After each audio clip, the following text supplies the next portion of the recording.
बिस्मिल्लाहिर्रहमानिर्रहीम। मैं हूं नवी सत्ती और बात करेंगे जनाब। उस दिन भी हमने आपसे जिक्र किया था कि मुनाल रेस्टोरेंट और वहां पर डी मोंटा ला मोंटाना और फिर इस तरह की ग्लोरिया जीन्स और इस तरह के बहुत से जो रेस्टोरेंट 2006 में बनाए गए थे। 2006 से 2024 यानी 18 साल वो जो रेस्टोरेंट रहे, उनका जो गन था, जो उन्होंने बुरी तरह से जो है वो मार्गला हिल्स को इफेक्ट किया। यहाँ तक कि उन्होंने अपने गुंडे तक रखे हुए थे कि वहां पर अगर साइडों पे जो है वो जंगला लगाया गया ताकि ये अपना गंद बाहर ना फेंके, तो वो सरकार की उस चीज को भी तोड़ा जाता था।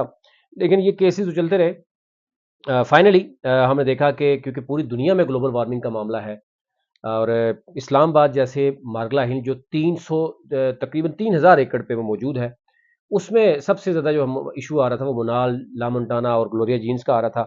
और जो ला मोंटाना है, जो मुनाल है, मुनाल रेस्टोरेंट के जो मालिक हैं जनाब लुकमान अली अफजल, वो हैं, उनके बड़े भाई हैं जनाब इस वक्त सेक्रेटरी काबीना है, सेक्रेटरी कैबिनेट है कामरान अली अफजल। तो उनके बारे में वही ना तो इल्ज़ाम थे कि वो उनको हर तरह से सपोर्ट कर रहे हैं।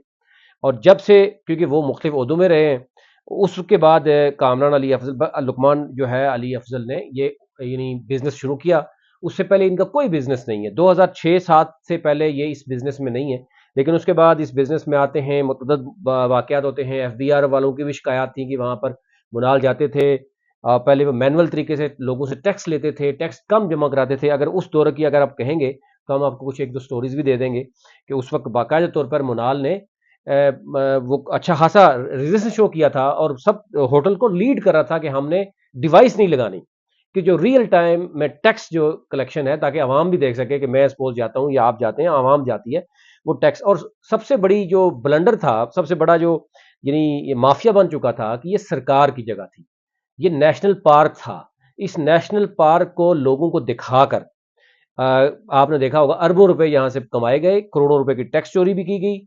और यहाँ से यानी इसी मॉडल को यानी दिखा के लोगों को जो है वो अवार्ड भी लिए गए, क्योंकि भाई की वजह से उनका बहुत सा मामला था। बाकी लोगों को सपोर्ट करते थे, ये मामला कोर्ट में, हाई कोर्ट में गया। हाई कोर्ट ने इसके अगेंस्ट जो है वो, क्योंकि जो जो लॉजिकल जो डॉक्यूमेंटेड चीजें मौजूद थी, ज़ाहिर है इन्वायरमेंट के हवाले से बहुत सी चीजें ऐसी, आल्दो के सीडीए मिला हुआ था। सीडीए ने भरपूर कोशिश की। जो आजकल आपने देखा होगा कि वाइल्ड लाइफ जो कि और डब्ल्यूडब्ल्यूएफ जो कि एनजीओ थी, ये कोर्ट में चले गए। इन्होंने साबित किया कि ये बुरी तरह से इफेक्ट कर रहा है वहाँ का जो फुजला है, यानी सीवरेज का सिस्टम है, गंदगी है, वो कहाँ जा रही है। और एक बहुत ज़्यादा लोग वहाँ पे आपको पता जाते हैं। ठीक है, इंजॉय तो लोग करते हैं, लेकिन इसके साथ साथ आपने देखा कि नेचुरल जो ब्यूटी है उसको किस तरीके से वहाँ पे दरख्त काटे गए और मुसलसल कंक्रीट, यानी वो आप देखा कि सीडीए के चंद दफातर थे, ना सिर्फ उनको तोड़ा गया बल्कि पूरी एक वो बना दी गई थी। कोई पूछने वाला नहीं था और ये कहा जा रहा था कि क्योंकि उनके भाई बड़े अहम पोस्टों में बैठे हुए हैं। एनी हाउ, हाई कोर्ट ने और सुप्रीम कोर्ट दोनों ने डिसीजन दिया और फाइनली मुनाल ने, आप अपने पेज पे भी, अब आप उनके पेज पे भी जा सकते हैं। बहुत से लोग आगे पहले वाली मेरी वीडियो पे बात करते थे कि जनाब मुनाल ने तो ये कर दिया वो कर दिया। ये रियलिटी है कि मुनाल हाई कोर्ट और सुप्रीम कोर्ट से केस हारने के बाद उसने सरेंडर किया कि वाकई हमने 18 सालों में इस मुल्क में इस कैपिटल का ग्रीन बेल्ट को जो है और नेशनल पार्क को हमने बुरी तरह से इफेक्ट किया, ये माना उन्होंने कोर्ट में।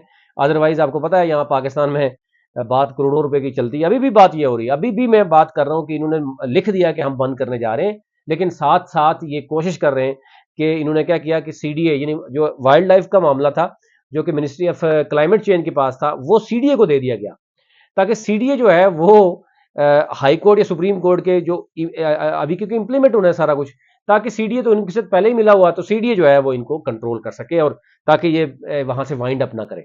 अभी भी यानी जो, क्योंकि मैं आपको सुप्रीम कोर्ट और इसके एक आवाज शॉर्ट सा बता दूं, अगर चलो सारे डॉक्यूमेंट्स तो मैं क्या आपको कहूँ, हाई कोर्ट और सुप्रीम कोर्ट ऑर्डर, लेकिन एक चीज जो इन्होंने मानी है, ये माना था इनके जो इनके कौंसल थे mister Saad Mumtaz Hashmi along with Mr. Lukman Ali Afzal stated that his client the petitioner, अब ये जो लिखा हुआ है कि वो कह रहे हैं कि ये क्या चाह रहे हैं कि अल्लाह मोन्टाना के भी जो है Gloria Jeans, they will also vacate their premises in 3 months। ये उन्होंने आखिर किया था कि definitely they would also vacate they, यानी बाकी चीज़ें भी उन्होंने एक्सेप्ट की और उन्होंने कहा कि बिल्कुल हम 3 माह के अंदर अंदर इस चीज़ को विकेट कर देंगे। ये जून की तारीख थी और सितंबर में इन्होंने 9 सितंबर को इन्होंने बंद करना है। और उसमें उन्होंने कहा कि सीडीए गिव देम प्रेफरेंसेस इन लीजिंग अलॉटिंग लीज, जिसको भी देना चाहे वो कोई मसला नहीं है। इन्होंने इस चीज़ को वो कर दिया था और उन्होंने सीडीए भी उसमें था। At the businesses will be affected, पूरी डिटेल उन्होंने बताई। और कोर्ट ने कहा कि we appreciate those who have voluntarily agreed to remove their restaurant as it will help preserve and conserve the national park. Accordingly 3 months time is granted to all the restaurants and the around peace हुआ जितने भी हैं वहां सारे हैं road in national park to vacate them. समाल, यानी जो भी उन्होंने खोखाज सिचुएशन उन सबको कह दिया क्रॉस थी। मतलब उन्होंने ये नहीं कहा कि किसी एक को छुट्टी दी हो या किसी की, लेकिन सबसे ज्यादा मसला जो था वो मुनाल का था। मुनाल रेजिस्ट कर रहा था। टैक्स चोरी में भी बहुत से मामला थे। जब मशीनें लगाई गई थी, आपको याद होगा, उस वक्त भी मुनाल ने एहतजाज करवाए थे होटल से। तो जब रिपोर्टिंग टीम जाती थी वो कहते थे जनाब ये क्यों आप रिपोर्ट वो कर रहे हैं, तो उस वक्त भी इनके जवाब कुछ समझ नहीं आ रही थी। तो जाहिर है अब ये मामला इस तरीके से है। लेकिन ये आप ज़हन में रखें कि इस मुनाल से नेशनल पार्क को डैमेज करने के साथ मुनाल एक बहुत बड़ा ब्रांड बना, क्योंकि एक सबसे अहम चीज जगह जो इनके पास थी। और उसके बाद पूरे मुल्क में इनकी ब्रांचेस, यानी एशियन वॉक, मुनाल, और एक और इनका है जो रेस्टोरेंट है डैनो वैली। इसमें लुकमान अली अफजल और कामरान अली अफजल डेफिनेटली ये असर सूख हर जगह पे रखते हैं। आप जीडीए जाके एबटाबाद से चेक करेंगे तो आपको पता चल जाएगा कि जीडीए में वहां पर असर सूख किसने कॉलें की हैं, आपको अंदाजा हो जाएगा। आपको टैक्स एफबीआर से जो लोग पहले करते थे उनको भी अंदाजा हो जाएगा कि कहां से हुआ। तो फाइनली ये चीज जो है वो केम टू एन एंड। लेकिन रेस्टोरेंट इनके बहुत से हैं, लेकिन मुनाल वहां से स्टार्ट हुआ। ये मुनाल का कोई ओवरऑल कोई मुनाल इसके बाद कोई 1000 ब्रांच खोले तो कोई ऐसी बात नहीं, लीगल काम करें, आप प्रॉपर टैक्स दें तो कोई आपको नहीं करता। लेकिन आप नेशनल पार्क को डैमेज किया, अरबों रुपए वहां से कमाया, करोड़ों रुपए की टैक्स चोरी हुई उसके ऊपर, और मेडल भी खुद ले गए जनाब कि हमने बहुत बड़ा बिजनेस जो है किया। वहां पे किसी को भी दे दें आज, क्योंकि एक ऐसी स्पॉट है। लेकिन आप जब सीवरेज का देखेंगे, जब वहां पे इकोसिस्टम को बुरी तरह से डैमेज किया गया, तो डेफिनेटली जो है इस वक्त पाकिस्तान, जब आप ग्रीन पाकिस्तान की बात करते हैं, आप जब बाकी चीजें करते हैं, तो अहम चीज जगह पे जो है अगर इस तरह के लोग बैठे होंगे और उनको रोकने के लिए भी कोई बंदा नहीं होगा, तो डेफिनेटली फिर इसका मामला होना था। तो ये फाइनली ये मुनाल ने कह तो दिया कि हम बंद कर रहे हैं। अभी भी मेरे जराए बता रहे हैं कि मुनाल अंदर से कुछ और गेम भी हो रही है। सीडीए को देकर, मिनिस्ट्री से देकर इनके भाई जो हैं वो भरपूर तरीके से कोशिश लगे हुए हैं कि ये सहमति भी क्रिएट करके हम कुछ और गेम करके मुनाल को जो है ताकि यहां पे ही रहने दें। अभी तक लिए इतना ही।